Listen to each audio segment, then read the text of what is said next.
think that awareness of knowing what's out there is that important, isn't it? Because no, at the time for me, so with my first two, um, I went dead straightforward. It was all fine. I wasn't with my partner, my wife for the second birth, just because that was during COVID. So that was tough because she had to go in and be induced.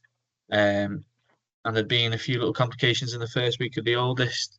We'd had to go back into the hospital after having a home birth and things like that. And that was one of those situations where no one really knew what was wrong, but they couldn't take any blood from him to check. We couldn't get anything out of him to check. So it was really a really horrible week or so when we just had no idea what the issue was. We just eventually he just became better at feeding and we were able to take him home.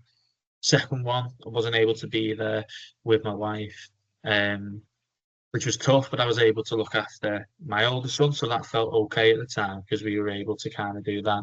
But it was sort of only, I think, a few months after where my wife actually told me about how traumatic the birth was, how difficult the actual labour was. Quite short labour, we've had quite short labours with all of our children, but the what she actually went through was really tough, and I didn't find out until a few months down the line. And then you have, like you say, those feelings of guilt. So why wasn't I there?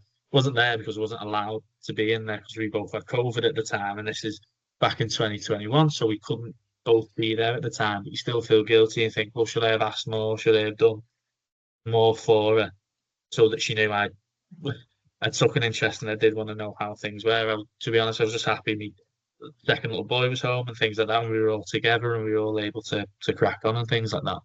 Um, but for like a year or so after that, things were absolutely great, and I really enjoyed being a dad with two little ones, and I felt like I could do anything. I felt like super dad. I felt like I could manage anything. I felt like I was able to kind of support my wife and support the boys and do everything I could.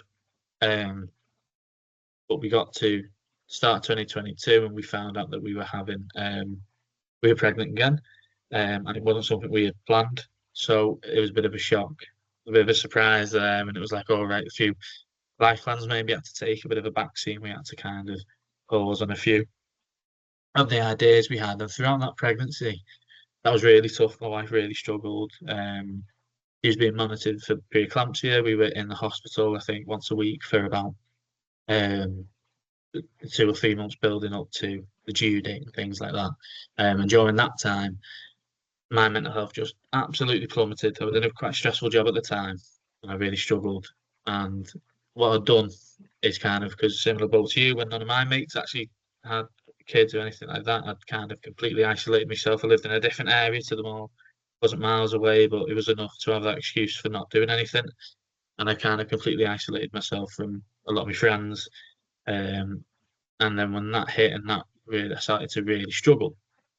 My mental health really took a dip. I felt like I couldn't kind of support anyone that I really struggled, knowing previously that I was able to kind of support my wife with as much as I think I could. And when she was struggling, I felt like I can do this, I can manage this. And walking around with both boys like this, I knew exactly what I was doing. I was dead comfortable, take them everywhere, go out for an entire day. So my wife would have a break and everything. But when I got to kind of I don't know, the 6 month mark or so of the pregnancy, I just really took a dip and I just couldn't manage anything. I was really struggling with the stress around work, stress around the boys, stress around having two kids, a job, a wife who was physically struggling at the time with how difficult the pregnancy was, and then an impending third child, which was really hard to get my head around.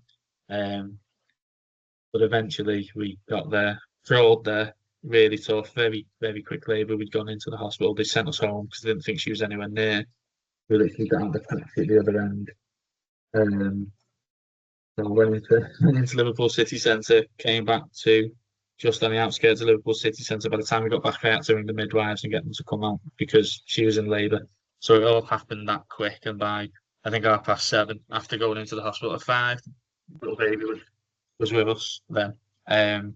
But again, I hadn't done really anything to fix the stuff that was already there in the background. So I hadn't done anything to fix my mental health or even tried to sort of fix my mental health. And when the third child came, that's when things got even tougher because I'd kind of stopped myself sleeping, like we were saying before, not resting because when you're struggling with your mental health, you do really struggle to sleep. So I'd already had that in the background, and then I had another baby who wasn't sleeping, so I wasn't sleeping. I was still trying to do all the things I felt I should do or should have been able to do, and I couldn't, and I really couldn't. And again, didn't try and get any help. I didn't look for any support or anything like that. And for the next few, until I left the job, really, until I left work and took an entire big stressor out of my life, which is pretty severe, nothing got better. So for the next few months, it was really, really tough and it was really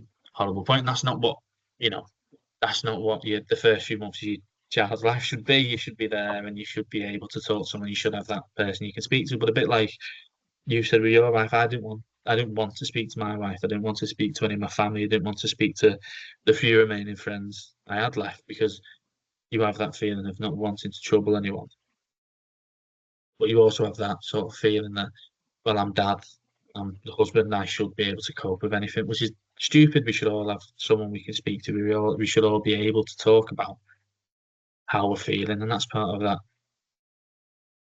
Being able to talk about your emotions and acknowledge your emotions and having someone there that you can talk to about that is a huge help, which is why I kind of do what I do now because I didn't seek any of that. I didn't get better. I eventually felt a bit better as time progressed just by things becoming slightly easier. I mean, just about acknowledging I was struggling so much. So yeah, so it wasn't straightforward, and mine kind of went with the first two, felt absolutely fine, and then this huge dip with the third, and it was around me really, because that it was me not looking for support when I really should have. So knowing those things in hindsight, I think now, and I've known what I was going through and being aware of kind of what we do, if there was some kind of support there at the time, that would have been hugely helpful for me. Just someone who I could chat to and being in a similar boat or had some kind of experience, some kind of knowledge around the subject,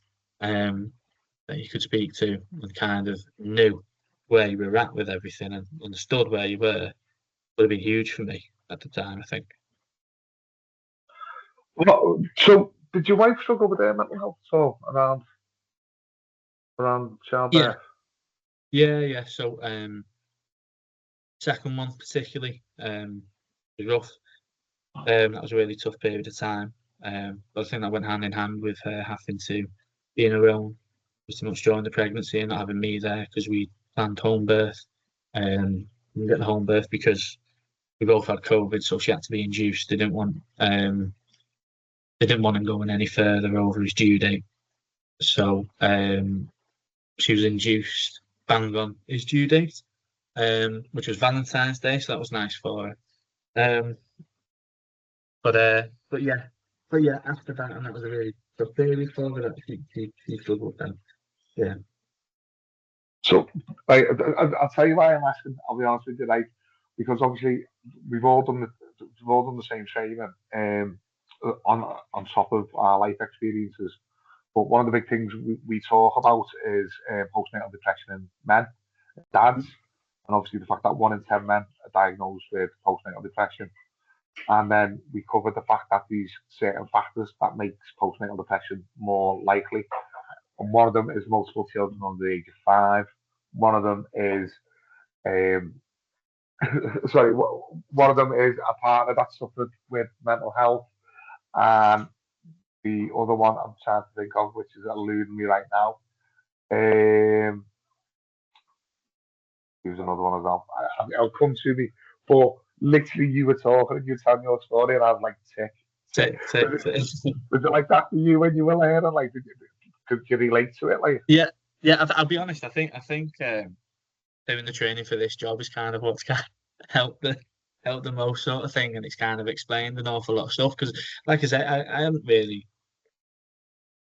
thought too much, and as like with every day, pretty much with this job, you kind of go along and you pick up things, and you're like, oh yeah, oh that was me, and so. Oh, that must have been why I was doing that. That makes sense now, and it's only through doing that and listening to other people's experiences and learning that I know for myself personally, coming to terms with how low I'd actually got, because it wasn't something I'd ever had experience outside of myself. So with family and friends and things like that, you do get that kind of experience, don't you? And you Yeah. brush shoulders with that as you go. But for myself, I'd never um, experienced really anything like that. So when it kind of got there, and like you say, all the tick boxes came through as I was going through that, I think I could just feel myself going and going and going and going until I finally got as low as I I, mean, as low as I was willing to go. Yeah,